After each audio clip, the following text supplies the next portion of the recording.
Right breaking చూస్తున్న బెంగళూరులోని Chinnaswamy stadium వద్ద అపశృతి చోటు చేసుకుంది. తొక్కిసలాట్లో 8 మంది మృతి చెందగా మరొక 6 పరిస్థితి విషమంగా ఉన్నట్లు తెలుస్తోంది. 13 మందికి గాయాలయ్యాయి. 18 ఏళ్ల నిరీక్షణకు తెరదించుతూ రాయల్ ఛాలెంజర్స్ బెంగళూరు ఐపీఎల్లో తొలి టైటిల్ సాధించిన సంగతి తెలిసిందే. ఎన్నో పరాభవాల తర్వాత ఆర్సీబీ కల నెరవేరటంతో దేశవ్యాప్తంగా బెంగళూరు టీం అభిమానులు పెద్ద ఎత్తున సంబరాలు చేసుకుంటున్నారు. ఆర్సీబీ టీం ట్రోఫీతో తొలిసారి బెంగళూరుకు రాగా ఫ్యాన్స్ ఘన స్వాగతం పలికారు. కర్ణాటక ఉప ముఖ్యమంత్రి డీకే శివకుమార్ విమానాశ్రయానికి వెళ్లి బెంగళూరు జట్టుకు ఘన స్వాగతం పలికారు. ఇక విరాట్ కోహ్లీ, కృణాల్ పాండ్యా, టీం డేవిడ్, దినేష్ కార్తిక్లకు ఆయన పుష్పగుచ్చం అందించి వెల్కమ్ చెప్పారు. అనంతరం బెంగళూరు జట్టు ప్రత్యేక బస్సులో విధాన సౌధకు చేరుకుంది.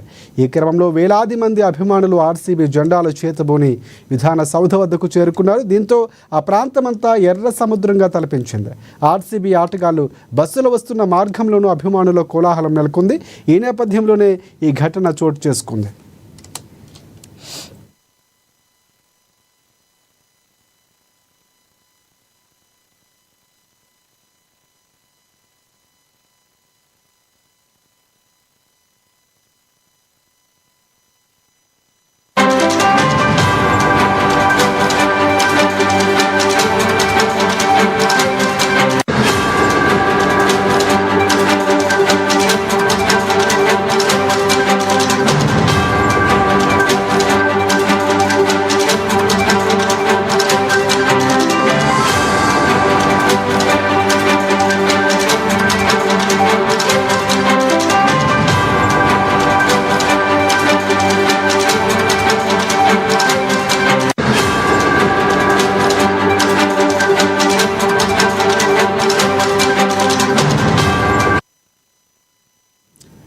ఆర్సీబీ టీంకు చిన్నస్వామి స్టేడియంలో సాయంత్రం కర్ణాటక క్రికెట్ అసోసియేషన్ ఆధ్వర్యంలో సన్మాన కార్యక్రమాన్ని ఏర్పాటు చేశారు. దీంతో అక్కడికి కూడా భారీ సంఖ్యలో అభిమానులు తరలివచ్చారు.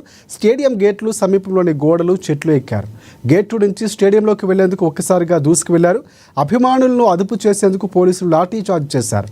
భారీ సంఖ్యలో అభిమానులు రావడంతో స్టేడియం వద్ద తొక్కిసలాట జరిగింది. ఇప్పటి వరకు 8 మంది మృతి చెందినట్లు తెలుస్తుంది. మరొక 6 పరిస్థితి విషమంగా ఉన్నట్లు సమాచారం. ఇక 13 మందికి గాయాలయ్యాయి. దాదాపుగా 100 మంది గాయపడినట్లు కూడా వార్తలు వస్తున్నాయి. ఇప్పటికే ముఖ్యమంత్రి సిద్ధరామయ్య కూడా అక్కడ హాస్పిటల్కి వెళ్ళి మృతి చెందినటువంటి కుటుంబాలను, గాయాలైన వారిని పరామర్శించినట్లు తెలుస్తోంది. దీనికి సంబంధించి మరిన్ని అప్డేట్స్ అందించేందుకు మా ప్రతినిధి రమేష్ మనకి ఫోన్లలో సిద్ధంగా ఉన్నారు. సో రమేష్, చెప్పండి, చాలా కీలకం. ఎందుకంటే ఆర్సీబీ 17 ఏళ్ళ 18 ఏళ్ళ కళను సాకారం చేసుకుంది. కానీ అభిమానులకు ఇలా జరగడం ఒక రకంగా బాధాకరమని చెప్పొచ్చు. దీనికి సంబంధించి అప్డేట్స్ ఏంటి? రాయల్ ఛాలెంజర్స్ బెంగళూరు 18 ఏళ్ల తర్వాత ఐపీఎల్ కప్పును అయితే సొంతం చేసుకుంది. రాజశేఖర్, ప్రతిసారి కప్పు ఈసారి మనదే అనే నినాదాలతో కూడా ఆర్సీబీ చాలా అనేక ఫైనల్ దశకు వచ్చి ఫైనల్ వరకు మ్యాచ్ వచ్చి ఓడిపోయినటువంటి పరిస్థితి ఉంది. అటు ఆర్సీబీ ఫ్యాన్స్ తో పాటు ట్రోల్స్ కూడా ఎక్కువగా జరుగుతున్నటువంటి పరిస్థితి ఉంది. ఆర్సీబీని ట్రోల్ చేసినటువంటి పరిస్థితి ఉంది.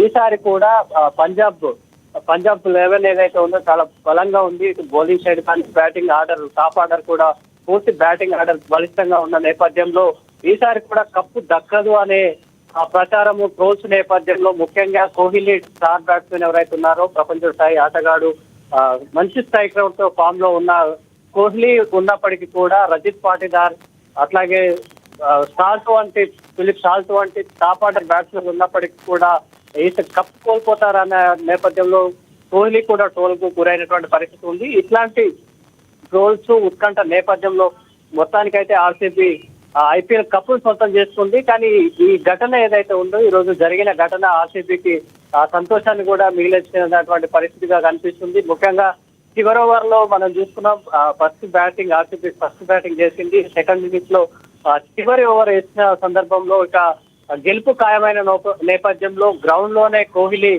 కన్నీళ్లు పెట్టుకున్నటువంటి పరిస్థితి ఉంది. మొత్తానికి ఇప్పటికే టెస్ట్ క్రికెట్లకు కూడా రిటైర్మెంట్ ప్రకటించిన నేపథ్యంలో 2020లో కూడా రిటైర్మెంట్ ప్రకటించాలి కోహ్లీ లీడర్షిప్ కానీ ఆర్సీబీకి కొంత అచ్చి రావట్లేదని ట్రోల్ల నేపథ్యంలో ఆయన కూడా కన్నీళ్లు పెట్టుకున్నటువంటి పరిస్థితి ఉంది. అట ఆర్సీబీ కప్పు గెలుచుకున్న తర్వాత ఈ రోజు ఏదైతే బెంగళూరు స్టేడియం, చిన్నస్వామి స్టేడియంలో మొత్తం ఆర్సీబీ విజయోత్సవాల సంబరాలు అయితే జరుగుతున్న నేపథ్యం ఉంది. ముఖ్యంగా బెంగళూరుకు సంబంధించినటువంటి ఆర్సీబీ ఫ్లాగ్స్ ఏవైతే ఉన్నాయో వాటితో నిండిపోయినటువంటి పరిస్థితి.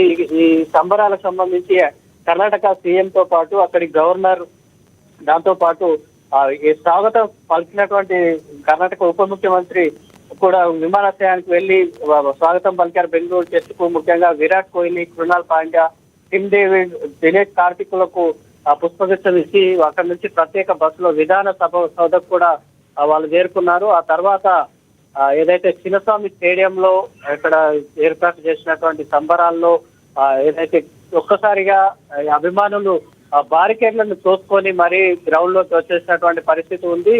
వేల సంఖ్యలో గ్రౌండ్ మొత్తం నిండిపోయినటువంటి ఫ్యాన్స్ ఎవరైతే ఉన్నారో వాళ్ళ ఆనందాన్ని ఉన్న నేపథ్యంలో వాళ్ళు ఒక్కసారిగా నెట్టుకొని రావడంతో కట్టడి చేయడం పోలీసులకు కూడా కష్టంగా మారింది. ఈ ఘటనలో 8 మంది మృతి చెందగా ఇప్పటికే 13 మంది తీవ్రంగా గాయాలైనటువంటి పరిస్థితి ఉంది. అయితే ఈ బారికేడ్లకు సంబంధించి గేట్ నెంబర్ 2 నుంచి స్టేడియంలోకి ఒక్కసారిగా అభిమానులంతా దూసుకొచ్చారు. దశలో పోలీసులు లాఠీ చార్జ్ చేసినప్పటికీ కూడా భారీ సంఖ్యలో ఉన్నటువంటి అభిమానులను కట్టడి చేయడం పోలీసులకు కొంత ఇబ్బందికర వాతావరణం ఏర్పడింది. ముఖ్యంగా ఒక ఊహించని పరిణామం. అట్లాగే గ్రౌండ్ లోకి వాళ్ళంతా గ్యాలరీల నుంచి గ్రౌండ్ లోకి దూసుకొచ్చిన నేపథ్యంలో అక్కడ ఉన్నటువంటి పోలీస్ స్టాఫ్ కానీ ఒక ఊహించని ఘటన అభిమానులంతా ఒక వరదలాగా గ్రౌండ్ లోకి వచ్చేటువంటి పరిస్థితులలో వాళ్ళని కట్టడి చేయడం సాధ్యపడలేదు. ఈ నేపథ్యంలో 8 మంది ఇప్పటికే మృతి చెందారు. ఇంకో 6 పరిస్థితి విషమంగా ఉన్నట్టుగా కూడా తెలుస్తుంది. ఒక 15 మందికి తీవ్రమైనటువంటి అస్వస్థత ఇటు శ్వాసకు సంబంధించి కానీ ఇతర రకాల సమస్యలుగా. రమేష్, అంటే వీరందరికీ ఎక్కడ ట్రీట్మెంట్ జరుగుతుంది ప్రధానంగా? అంటే ఈ సంఘటనకు ఒక కారణంగా తెలుస్తుంది ఫ్రీ పాస్ విషయంలో అక్కడ ప్రధానంగా ఫ్యాన్స్ మధ్య కొంత గందరగోళం, తొక్కిసలాట జరిగింది, మాకంటే మాకు అనేటువంటి సందర్భాలు కూడా వినిపిస్తున్నాయి. సో అదేమైనా కారణంగా తెలుస్తుందా? ఇదేదైతే అభిమానులకు సంబంధించి ఆర్సీబీ అనేది మనం చెప్పుకుంటున్నట్టుగా అభిమానులకు సంబంధించి 18 ఏళ్ల ఎదురు చూపులకు వాళ్ళ క్రికెటర్స్ అనేది ఒక సమాధానం చెప్పారు. వాళ్ళకి సంబంధించి ఆర్సీబీ మీద వస్తున్న ట్రోలర్స్ కానీ అట్లాగే కోహ్లీ మీద పర్సనల్ గా వస్తున్న ట్రోల్స్ కానీ ఆయన అభిమానులు కూడా ఒక ఉత్సాహంగా ఉన్నటువంటి పరిస్థితి ఉంది. ఎక్కడైతే అనేక ట్రోల్స్ మధ్యలో అనేక సంవత్సరాలుగా ఎదురు చూస్తున్న నేపథ్యంలో ఈ కప్పును సొంతం చేసుకున్న పరిస్థితి అయితే ఉంది. ఈ విజయోత్సవాలకు సంబంధించి పెద్ద ఎత్తున వచ్చినటువంటి ఆర్సీబీ ఫ్యాన్స్ కానీ కోహ్లీ ఫ్యాన్స్ భారీ సంఖ్యలో ఉన్న నేపథ్యంలో అయితే స్వామి స్టేడియం అంతా కూడా ఆర్సీబీ ఫ్యాన్స్ తో నిండిపోయినటువంటి పరిస్థితి ఉంది.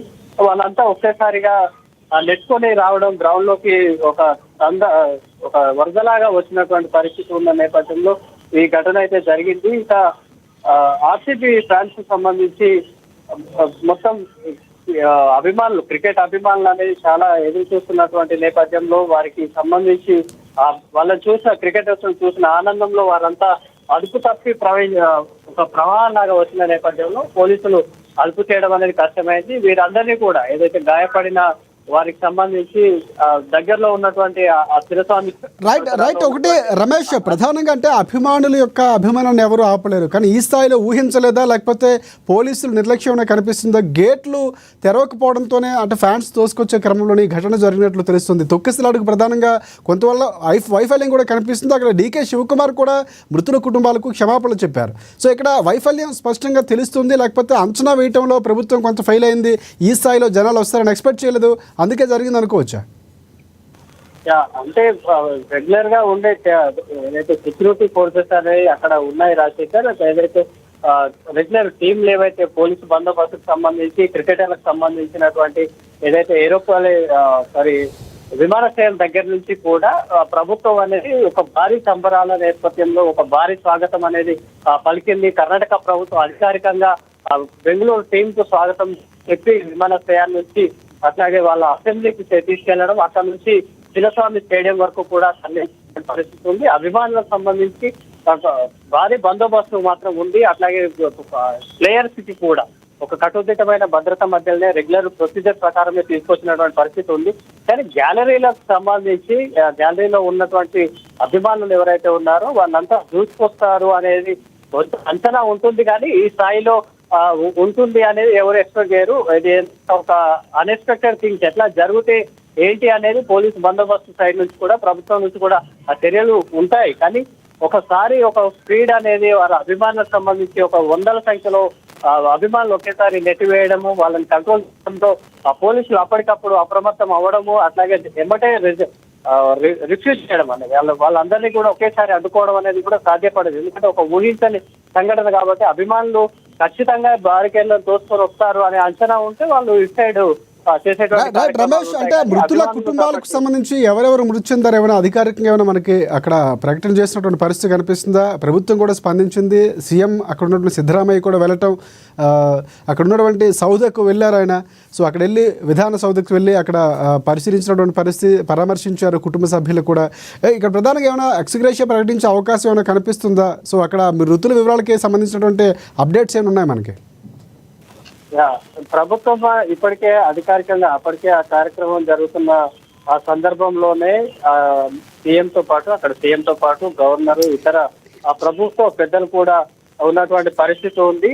ఈ ఘటన జరుగుతున్నప్పుడు కూడా ఒక ఊహించని పరిణామం అయితే జరిగింది. దాంతో పాటు మృతులకు సంబంధించి గుర్తింపు చేపట్టడం, దాని తర్వాత ఏదైతే ఇప్పటికే ప్రభుత్వం స్పందించి ముఖ్యమంత్రి స్వయంగా సంతాపం తెలిపినటువంటి సందర్భం అయితే తర్వాత ఈ ఘటనకు సంబంధించి అభిమానులకు సంబంధించి చనిపోయిన అభిమానులకు కానీ పరిహారము ప్రభుత్వం నుంచి కానీ ఆర్సీబీ టీం నుంచి కానీ ఏమైనా ఇస్తారా అనేది చూడాల్సి ఉంది. కానీ ఏదేమైనప్పటికీ ఒక 18 ఏళ్ల కళ నెరవేరిన నేపథ్యంలో ఆర్సీబీకి ఒక చేదు జ్ఞాపకంగా మిగిలిపోయేటువంటి అవకాశం ఉంది. దాంతో పాటు ఈ కప్పు గెలిచినటువంటి ఆనందం ఏదైతే ఉందో, ఇటు రాయల్ ఛాలెంజ్ బెంగళూరు టీం కానీ కోహ్లీకి కానీ ముఖ్యంగా ఈ ఆనందాన్ని అయితే అభిమానం ఒక కట్టగలుచుకున్న ఆవేశం ఆనందంలో ఈ ఘటన అనేది దురదృష్టకరం. నిజంగా అభిమానుల కుటుంబానికి సంబంధించి కూడా క్రికెట్ అభిమానులు ప్లేయర్స్ కి ఉండొచ్చు, టీంలకి ఉండొచ్చు, వాళ్ళ అభిమానం అనేది హద్దు మీరి దాన్ని దాటిపోయి ఘటన జరగడం వల్ల అటు కుటుంబాలకు కానీ ఇటు ఆర్సీబీకి కానీ ఒక సంతోషం మిగిలినటువంటి సందర్భం అయితే ఉంది. Rajasekhar, right thanks for updates Ramesh. ప్రధానంగా ఒక అభిమానులు అభిమానం కోసం, అభిమాన క్రికెటర్ల కోసం 18 ఏళ్ళ